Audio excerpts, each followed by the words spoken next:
추석 한번 물어볼까요? 새벽기도와 수요일이 양자 틀리하실 것 같아요. 수요일과 새벽은 중단할 수 없다. 그런 마음이 들었습니다.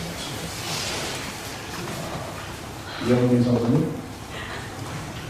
이름을 좀 적어봤어요. 이유 선생님? 20만 부를까요? 남경희 선생님? 왜 불렀을까요? 네? 황윤 선생님? 왜 불렀을까요? 네? 부르면 어떤 느낌이 듭니까? 자기 이름 부르면? 좋아. 아, 됐습니까?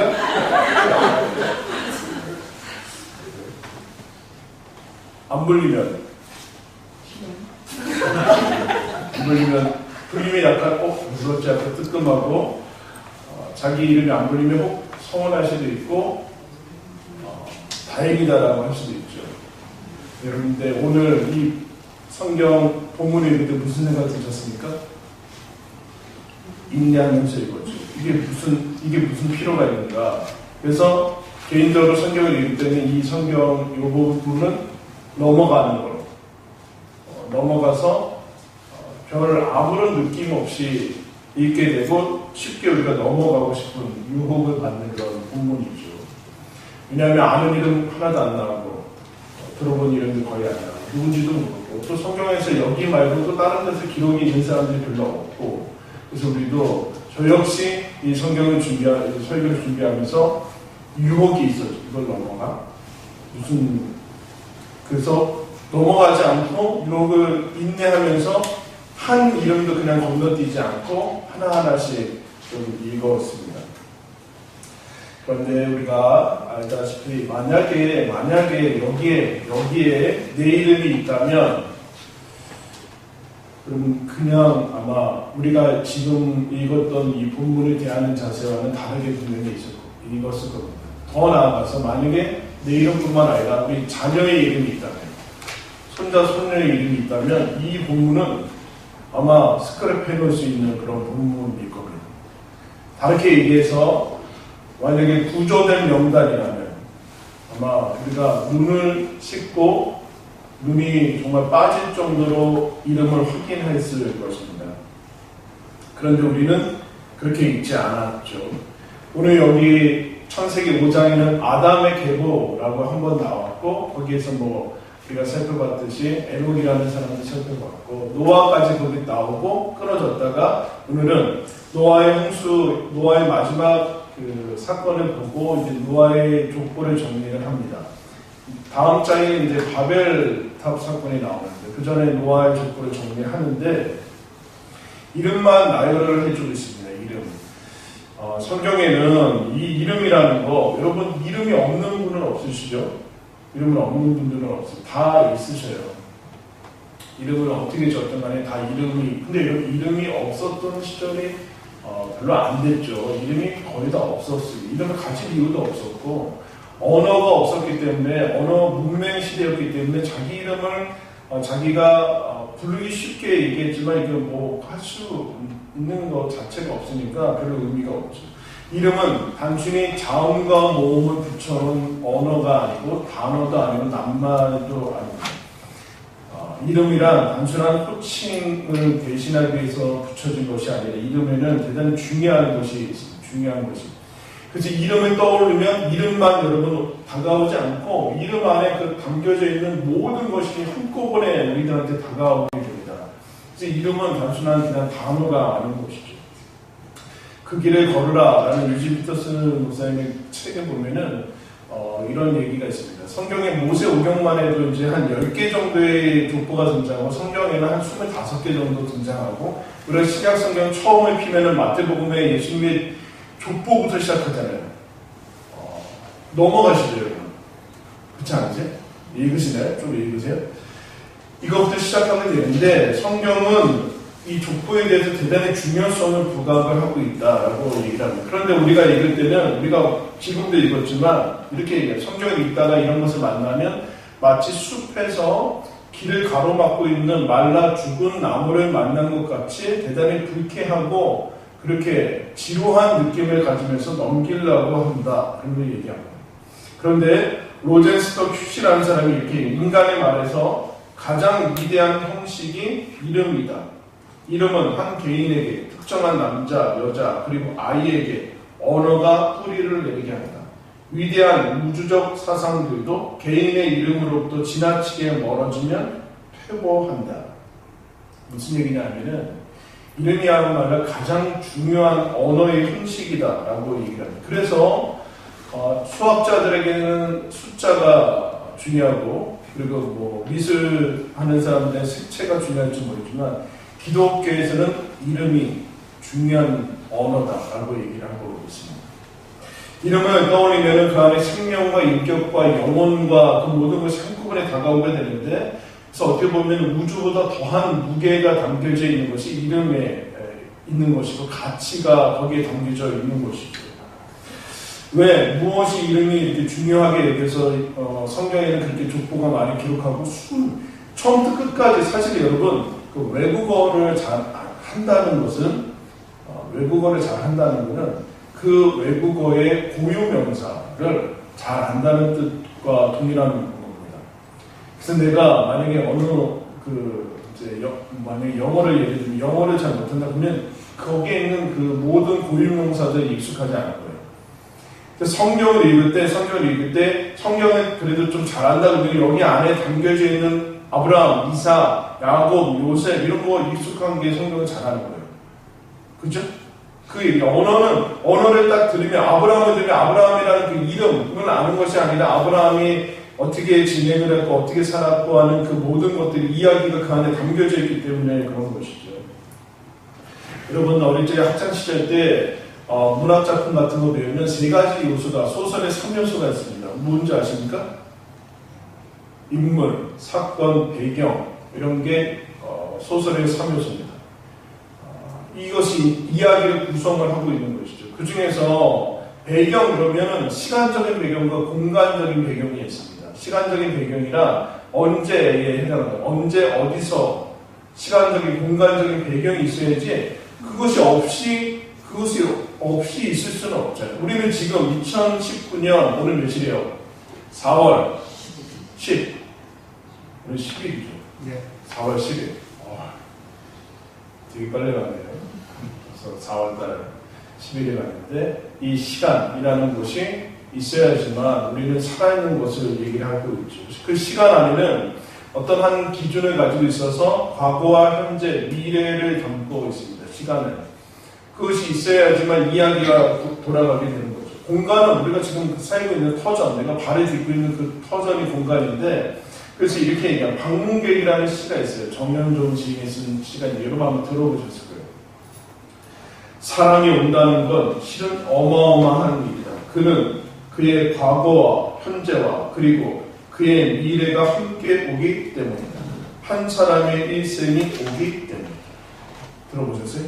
어떤 한 사람을 만난다는 것은 어떤 한 사람이 오는 것은 그냥 그 사람이 오는 게 아니라 그 사람의 과거와 현재와 미래가 통째로 일생 전체가 오는 것이기 때문에 그냥 어떤 한 사람을 만난다는 것은 위대한 일이고 엄청난 일이다라고 얘기를 하는 거죠. 그 얘기를 하는 겁니다. 어떤 이름 안에는 그 사람의 시간과 과거, 현재, 미래 그리고 그 사람이 살았던 그 공간의 모든 것들이 다 포함이 돼서 오게 된다. 그러면은 사람이 이름 안에 무엇이 포함이 되어 있는가? 사건이 포함이 되어 있죠. 무엇을 했는가라는 것이 이제 포함이 되어 있는데 뭐 합니까? 사람이 여러분 살면서 뭐 합니까? 웃기도 하고 울기도 하고 슬퍼하고 기뻐하고 뭐 그와 같은 것들을 나누게 되죠.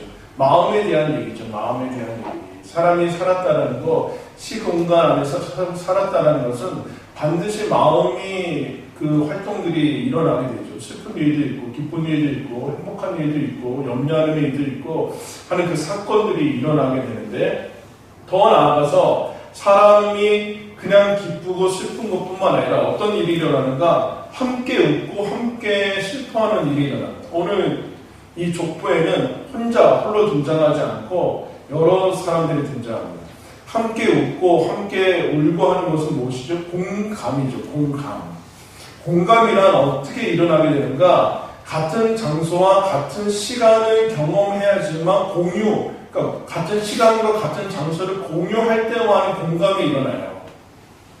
지금 같은 장소에서 같은 시간 안에서 같은 예배를 드리니까 공감이 일어나지, 그렇지 않으면 공감이 일어나지 않죠. 그래서 공감이란 어떤 인생을 같이 살아가는 그 은혜란 시간의 길이와 대단히 비례하게 되죠. 시간을 같이 보내는 거. 우리나라 말로는 그게 뭐라고 해요?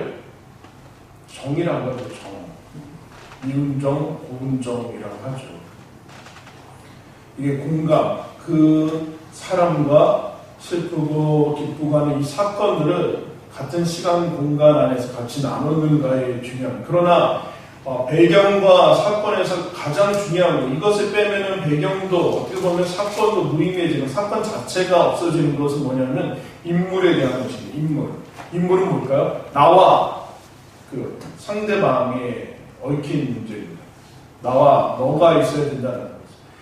족보와 모든 사람에게는 나와 너로 얽히고 묶이고 하는 일들이 일어납니다. 인물은 그렇게 일어나죠. 시간과 공간, 인간 사이에서 그 인물이 존재하게 돼요. 나는 시간 사이에, 공간 사이에, 그리고 인간 사이에 거기 안에서 내가 존재하게 됩니다. 만약에 이름이 없다면 무슨 일이 일어날까요? 시간과 공간을 여러분 역사성이라고 합니다. 역사성. 역사는 여러분 시간과 공간을 떠나서 일어날 수 없죠. 그래서 제가 학창 시절 때 제가 제일 싫어하는 그 과목은 역사였어요. 무슨 소리지? 한 페이지가 안 넘어가는 거예요. 근데 이제 잘하는 친구들이 있더라고요. 잘하는 친구 역사를. 근데 우리나라는 워낙 역사를 암기과목으로 만들어서 대단히 어려운데 잘하는 친구를 왜 봤더니 어릴 적에 역사책을 많이 읽은 거예요. 어릴 적에. 저는 그냥 이게 몇천 년 전에 그 습관 그냥 하나의 암기로 빡딱 하니까 이거는 너무 어려운데 그 친구는 어릴 적에 이야기를 읽고 그러니까 역사가 별로 어렵지 않더라고요. 어렵지 않더라고요. 역사란 시간과 공간을 반드시 가지고 있는 것이 역사인데 여러분 여기서 이름이 없어진다면은 여러분 그 역사성이 여러분 의심되어지죠. 익명의 사람들이 살았다. 익명의 사람, 물론 우리가 주로 배웠던 것은 왕조와 힘 있는 사람들, 권력 정치사 정도 배웠지만 이름 없는 사람들이 살았던 것들이 중요하지 않다는 것이 아니라 그 사람들이 이름을 가지고 살았기 때문에 역사성이 있는. 만약에 이름이 없다면 역사성이 없다라는 건 구체성이 없다라는 거죠. 구체성이 없다는 것은 무슨 얘기예요? 진실성이 없다라는 거죠. 진실성이 없다라는 것은 고유성이 사라졌다는 거예요. 이름이 없이 그냥 두리뭉실하게 집단으로 뭉쳐지거나 불려지면은 고유성이 사라지죠. 거기에서는 인간성이나 인간의 존엄성 같은 거는 찾을 이유가 없습니다. 전체주의에서 인간성은 여러분 확보될 수 없어요. 거기는 이름이 필요 없잖아요. 몇 명이 모였다. 이렇게 집단만이 중요하지 이름이 뭐 개개인의 고유성은 중요하지 않습니다. 개개인의 고유성도 숫자로 불려주면 아무것도 중요하지 않아요. 이름이 없다라는 것은 성경에서 만약에 이름 빼고 그래서 오늘 노아는 이렇게 얘기합니다. 노아의 자손이 몇 명이었어요? 노아의 아들이 몇 명이었어요? 노아의 손자까지 합치면 몇 명이에요? 몰라요. 우리 같으면 이렇게 기록을 안 해요. 노아의 아들은 셋이다. 숫자부터 나오고. 여러분 성경 읽을 때 대단히 어려운 것 중에 하나는 레위기 넘어가서 성막 얘기해주면은 막 출애굽기 성막 얘기해주면 그림이 안 나와요. 그림을 그려줬어야 될 거 아니에요. 왜 다 말로 풀어요? 사진 한 방이면 끝날 것 같은데 그거를 다 받아 적고 또 반복해 또 받아 적어요. 근데 오늘 같은 것도 노아의 아들은 3명 그리고 삼의 자손은 몇 명 뭐 이렇게 계산하는 건데 성경은 숫자를 배제합니다. 그게 대단히 중요한 거예요. 숫자를 배제시켜요. 노아 아들이 3명이라는 우리가 셈, 함, 야벳 그래서 3명이다라고 하지 않고 셈, 함, 야벳 그렇게 끝납니다. 함의 자손이 몇 명이라고 적지 않습니다. 우리는 반드시 거기 밑에 몇 명이 있다 뭐 이렇게 나왔을 텐데 몇 남 몇 여다 그것이 없어. 숫자가 배제가 됩니다. 왜냐하면 이름은 사람 숫자로 환산되지 않습니다. 환원되지 않습니다. 숫자로 환산되는 순간 사람은 비인격화가 일어나요. 비인격화가 일어나요. 숫자는 얼마든지 다른 거로 대체될 수 있거든요. 그래서 사람은 이름이지 숫자가 아니다. 숫자가 배제된, 성경에서 숫자가 거의 등장하지 않고 있다는 걸 대단히, 등장할 때는 언제나 상징적인 것, 14만 4천, 12제자, 이런 건 다 12지파, 하나의 상징적인 숫자지, 거기에 숫자가 별로 들어가 있지 않습니다. 숫자가 들어가는 순간 비인격화되고 역사성이 사라지고 진실함이 필요 없어지게 되고 구체적으로 의미가 없어지게 되기 때문에, 그래서 이름을 강조한 이유가 있는 거지. 그래서 족보가 등장하는 겁니다. 숫자가 아니라 이름이라는 거지. 이것이 숫자로 불리다. 몇 번? 몇 번 성도님? 번호표 붙이고 얼마나 좋아요? 얼마나 편해. 몇 명 왔는지, 몇 명 왔는지 카운트 다 되고. 그렇지 않죠. 은행이나 병원 가면 몇 번이라고 있잖아요, 몇 번. 그렇지 않아요? 번호표 뽑고 몇 번, 띵동 55번 이렇게 하죠. 동사무소, 병원, 은행 다 번호. 거기 이름이 필요 없죠. 거기 비인격화. 왜냐하면 거기 인격적인 것이 필요 없어요. 사무적인 것만 해결하면 되죠. 병원도 마찬가지죠. 병원도 의사가 가면은, 의사 선생님인데, 의사가 가면 환자를 앉혀서 가요. 컴퓨터 보고 딱 이미 다 나왔거든. 그러니까 로봇이 대체한다는 얘기가 나오는 거 아니에요. 사람이 필요 없으니까. 사람 보고 얼굴 색깔도 보고 상태도 보고, 인간이 영혼이니까 뭐 이렇게 맥도 짚고 뭐 맥 안 짚더라도 얼굴 상태를 보면서 봐야 되는데 딱 보고 수치 보고 딱 5분이 필요 없는 것이죠. 그러므로 사람을 여러분 직책이나 직분으로 부르면은 얼마든지 여러분 이것은 곤란한 것입니다. 여러분 부를 때 옛날에 여러분 많이 부르죠. 집사님 이렇게 많이 불렀잖아요. 그러면 안 돼요. 이름이 들어가야 되는 거예요. 이름이 들어가야 돼요. 이름이 들어가야지만, 이름이 안 들어가면 그거는 얼마든지, 그 역할은 얼마든지 대체할 수 있어요. 사람이 역할로 축소되면 안 돼요. 직분이나 직책으로 축소되면 안 돼요. 아내와 남편도 마찬가지예요.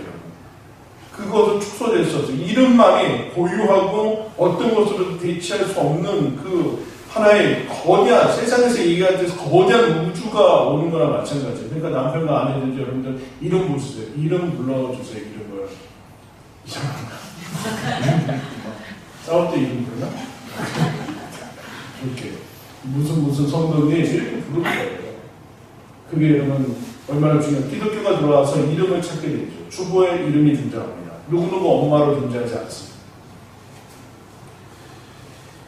이름의 언어로 이렇게 얘기를 하는 거죠. 그래서 시간과 공간, 인간과 인간, 나와 너, 이것이 그야말로 천을 엮듯이 씨줄, 날줄로 엮여서 하나의 천이 이루어지죠. 그래서 이 사람들이 모두 다 여기에 동참하고 동원되고 이게 이제 등장함으로 말미암아 창세기가 완성이 되는 거예요. 인간의 역사가 완성이 되는 것이죠. 어떤 한두 사람에 의해서 완성되지 않다. 그래서 이름에는 하나님께서 뭘 담았는가 한번 따라하겠습니다. 창조를 담다. 그리고 한 사람 한 사람이 태어나기 위해서는 그냥 태어날 수 있습니까? 하나님이 개입하셔야 돼요. 즉 하나님이 이 생명을 태어나게 하기 위해서 허락을 하셔야지, 하나님이 직접 허락하셔도 사람이 만드는 게 아니라 하나님이 생명을 만들어서 이 땅에 내보내주셔요. 모든 사람은 다 마찬가지예요. 그러니까 어떤 사람이 태어나기 위해서는, 어떤 사람이 태어나서 이름을 갖기 위해서는 그냥 인간의 노력이 아니라 하나님의 개입과 섭리와 은혜와 생명을 주시는 일들, 모든 창조했을 때에 동원된 창조의 능력이 부여돼야지만 한 사람이 태어나는 것이죠. 거기에서 획득되는 것이 이름 아니에요. 이름. 그냥 태어나는 것이 아니다라는 것을 얘기를 하고 있습니다. 창조주가 개입하시고 섭리하시고 그리고 지구 살게 하시고 세상의 모든 것들을 만들고, 이런, 그래서 태어나면은 창조의 모든 것을 누리죠. 여러분 벚꽃 보셨습니까? 이 뷰 포인트가 여기 이쪽이죠. 여기랑 여기 바로 있죠. 저 A상가 사이가 거기가 이제 벚꽃 뷰 포인트입니다. 예배드리고 바로 집으로 가시지 마시고 여기 보시면, 그럼 태어나면은 벚꽃을 유능한 사람만 보지 않습니다. 누구나 다 하늘을 볼 수 있고, 누구나 다 꽃을 볼 수 있고, 누구나 다 하나님이 만드신 창조 세계를 볼 수 있습니다. 누구나 다 배고프고, 배부르고, 기쁘고, 슬프고 하는 모든 것, 물론 그 외 인간이 공통적으로 누리지 않는 것들에 의해서 사람들이 자꾸 그거 가지고 차이를 만들어가지고 그거는 여러분 아주 중요하지 않은 것이고 하나님의 모든 것을 경험하게 하십니다. 즉 창조의 목적과 창조의 이유 그리고 구원하신 이유, 구원하신 목적이 어디에 담겨있는가? 이름에 담겨져 있는 내가 너를 십자가에 지게 할 예수님이 십자가 지시는 이유는 우리의 이름 안에 담겨져 있는 영혼, 생명이기 때문에 그런 것이죠. 그래서 이사야 49장에 이렇게 얘기합니다. 하나님이 나를 잊으셨다 하였거니와 어찌 여인이 그 젖 먹는 자식을 잊겠으며 자기 태에서 난 아들을 긍휼히 여기지 않겠느냐. 그들은 혹시 잊을지라도 나는 너를 잊지 아니할 것이다. 내가 너를 내 손바닥에 새겼다. 하나님의 손바닥에 우리들이 새겼는데 뭘 새겼다는 거예요? 이름을 새겼다는 거죠. 내가 너를 새겼다는 건 이름, 그림을 박았다는 거 아니죠. 이름을 새겼다라는 이름을. 하나님이 우리를 이름에 새겼다. 그래서 의미 없는 이름은 없고 가치 없는 이름은 없습니다. 가치 없는 이름은 없죠. 그렇게 하나님의 이름의 모든 것을 담겨있죠. 이름에는 창조보다 더 큰 것이 담겨져 있는 거죠. 창조보다 하나님이 담겨져 있기 때문에 하나님이 담겨져 어떤 사람의 그 영혼 안에는 하나님이 담겨져 있는데 여러분 오늘 우리가 읽은 이 족보는 언제 족보예요? 1절과 마지막 절에 그렇게 얘기하고 있어요. 홍수 후의 일이다. 홍수 후의 일이다. 홍수는 심판 때, 죄악 때문에 일어나는데 홍수 후에 하나님이 뭐 하셨습니까? 생육하고 번성하여 땅이 충만하라는 창세기에 처음에 주셨던 그 말씀을 다시 갱신하시면서 복을 주시는 것을 보게 됐죠. 홍수 후에 하나님의 사랑은 여전한 것을 보게 돼요. 이 이름들이 온 땅에 편만하는 것을 보면서 하나님의 언약을 신실하게 이행하는 것을 보게 됩니다. 그리고 그것이 지금 여기 우리에게까지 동일하게 계속되고 있다라는 것이 성경의 기록이죠. 여러분이 이름을 가지고 이 땅에 살고 있지 않습니까? 그 성경의 주제는 명확합니다. 하나님께서 우리를 인간을 사랑하신다라는 그것이 맞는데 그 사랑은 불특정, 익명의 사람들이 아니라 이름을 가진 한 구체적인 한 영혼을 사랑한다는 거예요. 그래서 여러분 저는 그거 싫어요. 요새 이제 신학기 같은 데 가면 대학 같은 데 가거나 이제 교회 같은 데도 마찬가지. 대학교 같은 데 가면 막 선교단체에서 나와. 당신은 사랑받기 태어난 사람, 당신을 사랑합니다. 뭐 언제 봤다고 사랑을 해. 지금 처음 봤잖아. 처음 봤는데 무슨 사랑을 해. 근데 그게 사랑 뻥치는 거 아니에요, 지금. 아까 사랑이라는 것은 당연히 시간과 공간의 가치, 그 길이와 거기서 공유하고 공감이 생기면서 그대 싹트고 그게 되어지는데 보자마자 뭔 사랑을 거짓말 안 해요. 그건 단순히 바로 깨질 수 있는 사랑이죠. 하나님의 사랑은 구체적이고 구체성을 가지고 역사적이고 진실하고 고유한 어떤 것으로도 대체하지 않는 그 사랑이 창조 안에 담겨져 있고 그것이 우리 안에 일어나는 일이죠. 우리 안에 일어나는 일. 홍수 후의 일, 홍수 일. 하나님은 하나님의 스토리, 성경의 스토리, 성경이 가진 이 스토리는 여러분 그냥 신화가 아니라 그야말로 오늘날로 얘기하는 팩트죠, 팩트. 근데 팩트는 과학적인 진술이나 그런 것이 아니라 그 소설로 그냥 어떤 픽션을 만들어내는 것이 아니라 진짜 있었던 것을 인간이 영혼이니까 당연히 거기에 신앙을 담고 믿음을 담아서 하는 이게 여러분 무슨 신문 기사입니까? 과학적인 논문을 쓰는 거예요? 이게 뭐 정확하지 않다. 그게 무슨 아니 사람이 영혼이 들어가야 되고 마음이 들어가야 되고 그야말로 신앙의 고백이 들어가야 되고 감정이 들어가서 이게 엮여진 것이니까 당연히 생각할 때는 뭐 그럴 수 있는 거죠. 근데 성경의 이야기는 그와 같은 하나님의 친히 하나님이 모든 것을 이 성경의 주제는 사실 하나님인데 하나님이 어떻게 하셨는가 인간을 만드시면서 인간을 주인공으로 세우셔서 인간이 하나님이 살아가는 이 창조 세계에서 살면서 친히 주인공이 아니라 내가 너희들의 백그라운드가 되어주고 밑받침이 되어주겠다라는 하나님이 시간과 공간의 배경을 넘어서 하나님이 우리의 배경이 되어주겠다라는 그 이야기가 성경의 이야기예요. 심오한 것을 얘기해요. 하나님이 하나님인데 저와 여러분의 살림에 위해서 예수님이 죽으시고 지옥을 갔다 오시고 그래서 얼마든지 너희들 살아봐라 하면서 백그라운드가 되어주시는, 그래서 우리가 그냥 어디서 살건, 여기서 살건, 2019년 저기 시골 땅끝에서 살건 하나님이 내 이름을 잊지 아니하시고 어떤 것과도 비교할 수 없고 대체할 수 없는 그 하나의 창조된, 어떤 사람도 너와 같은 인생을 사는 사람이 없는 유일무이한 인생을 만들어가는 일을 하나님이 오늘도 계속해서 저와 여러분들 가운데 해나가고 계시다. 그 얘기를 하는 거예요. 그래서 하나님이 우리에게 각자에게 하나님을 담으셨고 이 성경 전체를 담으셨고 노아 때문에 우리의 생명이 여기까지 왔고 하나님께서 노아에게 약속하신 그 하나님이 나에게도 약속하시고 동일하게 빚어가시는 이야기가 저와 여러분 안에 있는 거죠. 그래서 여러분 우리가 그 증거가 무엇이게? 이름이죠. 신약성경 빌립보서를 한번 찾겠습니다. 신약성경 뒷편에 가면 빌립보서 4장이 있어요.